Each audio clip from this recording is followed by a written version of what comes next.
that gives us a great transition into talking about the PCI DSS, which is the Payment Card Industry Data Security Standard.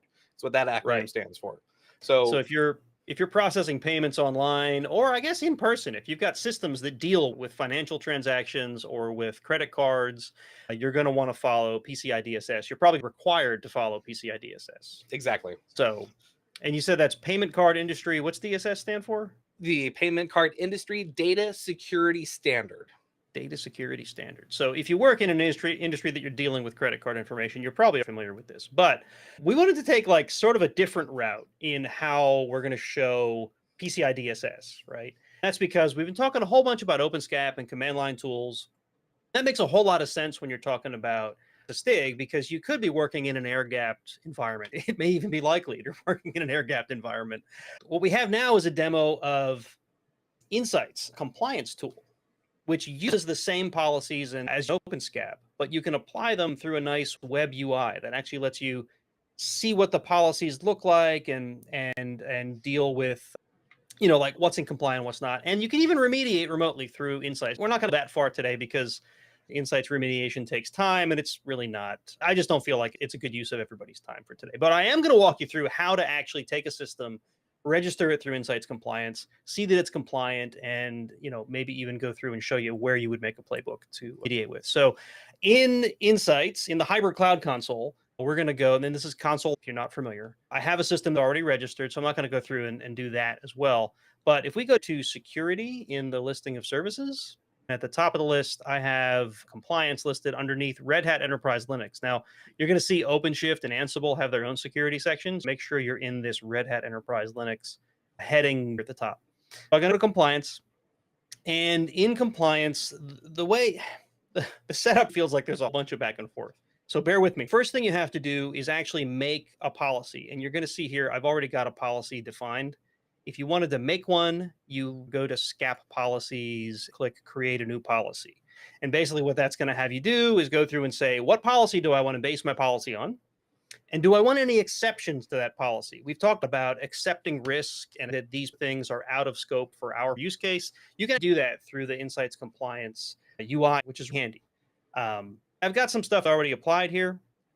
What I wanted to do was show you how we actually apply this particular policy to a system, right? So if we go back to compliance, sorry, where was it? Under systems here, under compliance, you're going to see that I've got a couple things that are already registered to compliance, but I want to show you how to add a new system into this. So this is like the test system I was using the other day when I was building this. What we do is actually go back over to inventory within Insights here. We go to systems.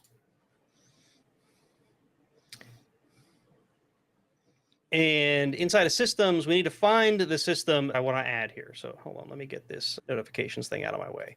And I called it RHEL the PCI. There it is. Nice. If I go over to compliance here, you're going to see, yeah, this isn't included in a policy, right? So what I need to do is actually add it into one of the policies that are defined. So I go back over to, sorry, no, again, back and forth here, but I wanted to show you what that looked like on that side. So I go back to compliance, back to SCAP policies, and I find the PCI DSS policy. Notice they are denoted for RHEL 8 and RHEL 9. This is a RHEL 9 box. So I need to click on the RHEL 9 policy. Go to systems, and then what I should be able to do is add a new system by clicking this edit systems button. And then I need to find my PCI box, check it, and click save. Now, there's a couple of requirements that have to be met in order for this to actually work. The SCAP security guide has to be installed on the RHEL client, and the client has to be registered to Insights. Now, you could just use Insights clients to do that, or you can use RHC to do that. RHC will allow remote remediations where the Insights client doesn't always do that. Two ways to get that done for your information.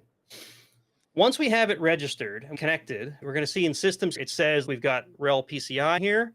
But if I go back to inventory, find my PCI box again, I need to bookmark this so it's easier to get back to. You're going to see if I go over to compliance, it's like, where'd it go, Nate? What? It's like, whatever. Yeah, cool. There's no results. We have to go back to the actual console of the system. Or again, you could do this with automation or something. Let me just switch my tab. If we do insights with an S, insights client -- compliance. This is going to do is it runs automatically. If you registered it and leave, it will run every 24 hours, and then you'll get a report. For this demo, I'm not going to make you all wait on live stream for 24 hours.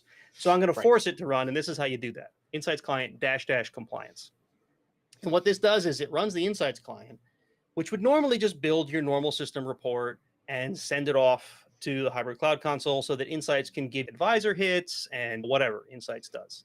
What this does is it says, hey, insights client, find out if there's a compliance policy applied to this system through insights compliance and run the OpenSCAP scan for that particular policy, right? And that's what it's instead of doing using right now. OpenSCAP, correct? This is Yeah, the online so I connected mean, version. this is still in the background. I think it's still doing OpenSCAP on the RHEL side to get the report. It's taking the rule set defined from insights instead of the ones in the SCAP security guide. It may be using that as a base, but like exceptions and whatnot that we've made will also come down to the system and let it go. This might take a couple seconds. You remember when Josh ran these, that they do take a little bit of time to run. PCI DSS, maybe, I don't know how many rules are in there, just running through and doing its thing. But once this finishes, we're going to be able to go back over and look at the insights dashboard for this post. So while we're waiting, are there any... Sorry, go ahead, Josh. I was going to say, in this case, that means that if you've got online connected systems, you could not only be doing this to one, but to a bunch. So if there's a group or a certain business unit that all has to have a certain compliance, or your dev test prod, this is a way that online connected via insights get to do this versus doing it individually or an offline disconnected session. So basically, these are the systems I care about that touch anything payment-wise. I need to make them all PCI DSS compliant, get them all set up with insights, add them all to the compliance policy. Then the next time the automated check runs, it'll scan and report back to you. You don't have to go and run it. Now, you could push it out. You could like say, hey, everybody run insights compliance, but, or they run the insights client, that is. The most important thing is we're starting to continually monitor our situation. The positive of doing the inside side of the house is that this is going to run every day and check back versus the OpenSCAP is you're pushing saying go check it. So in this place, this is getting you closer to real-time monitoring. Right. Okay, so the insights client finally finished. If we can bring that back into focus, basically what it did is it just said, yep, we're done, and uploaded the report to insights. It doesn't give any other output because it doesn't need to, because this isn't where I look for the output. The output is on the insights dashboard. Now you see, it still says nothing. Let me see if I can get it to refresh by switching tabs. It does. Look at that. Nice. Here we are. We have a report. It tells us PCI DSS 3.2.1 control baseline for Red Hat Enterprise Linux 9, not compliant. It gives us a list of what is out of compliance. And we can just go through here and say, let's see, installing and maintaining software, system and software integrity. It's probably going to take me into integrity checking with AID or something. Yeah, here we go. Look at this. Here's AID that Josh talked about earlier. Now you can see here that there's checkboxes next to all these things. Why are there checkboxes, Josh? Why do you think there's checkboxes? I'm seeing on the far side where it says remediation. Some have a playbook. Yeah.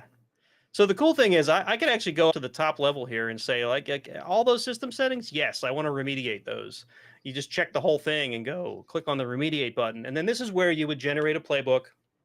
And then if you have your systems configured such that Insights is allowed to do remote execution, it can execute the playbook against your systems.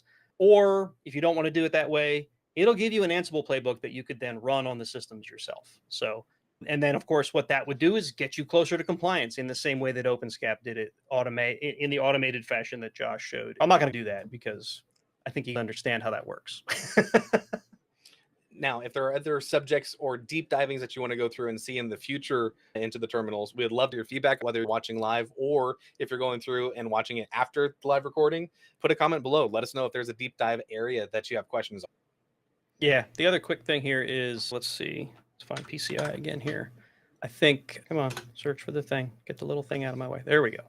We're going to take the RHEL 9 compliance policy, and I think in here, in here we can modify rules. Right? Super nice. I don't know. Sudo, is this it? Can we, I think I didn't plan this, but I think there's a way that through here you can do things like change the severity and whatnot for these different rules. But yeah, sorry, I didn't prep a demo for that. I was hoping I could just do it quick, but never mind. Awesome. All right. Did we get any questions? I don't see anything new in the chat. New in the chat either. So new. Compliance can be an interesting subject. It can also be a very boring subject, but there's automation. Let's get you automated to where the point is that you're not having to spend as much time hands-on everything versus let's get you 90% of the way there, or in some cases 97% of the way there, and then you only have to focus on 97.38 or whatever that was. Exactly. So yeah, this takes something that can be a real burden for either for the administration team or the information security team at an organization, and just makes it that much easier for you. And that's a win, right? Especially since there's so many ways you can get it done. I understand that some people are hesitant to have your vendor interacting with your systems. That's where Insights comes in and can be problematic for some industries. Even though we have lots of security and compliance around Insights itself, we give you the OpenSCAP tooling that you can do it yourself locally. So, all good stuff. Absolutely, right?